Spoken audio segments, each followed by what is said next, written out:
Union Starbucks baristas have overwhelmingly authorized an unfair labor practice strike. If Starbucks fails to finalize a fair union contract, baristas in dozens of cities will launch an unfair labor practice strike on Thursday, November 13th, grinding Starbucks to a halt on the busiest sales day of the year.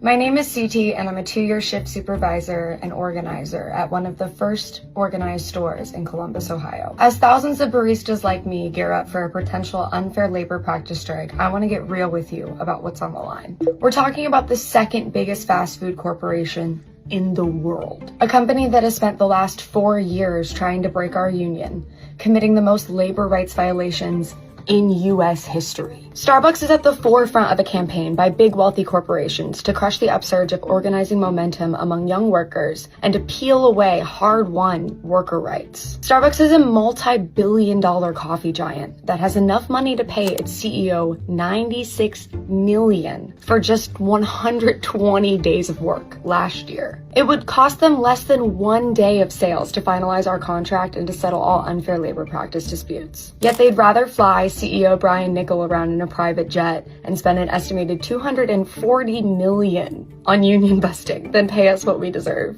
And not only that, Starbucks is cozying up to the Trump administration. We've repeatedly called on Starbucks to offer new proposals that meet our demands for increased take-home pay, more hours, better staffing levels, and resolve unfair labor practices. But instead of working with baristas to solve these problems, Starbucks continues to ignore our demands, which is why 93% of union baristas voted to authorize an open-ended unfair labor practice strike. If Starbucks fails to deliver, we will turn Red Cup Day into Red Cup Rebellion. In order to win this contract, we're going to need your help. Yes, you watching. Unionized baristas are calling on allies and customers to stop buying Starbucks if we have to go on strike. Spend this week mapping out alternatives, like finding a local coffee shop or making drinks at home. When workers take action together with the support and solidarity of their community, we can take power back from billionaires and CEOs. So be ready to stop buying Starbucks if we go on strike. Starbucks knows where we stand. They know our demands. They need to finalize this contract and stop union busting before the holiday season.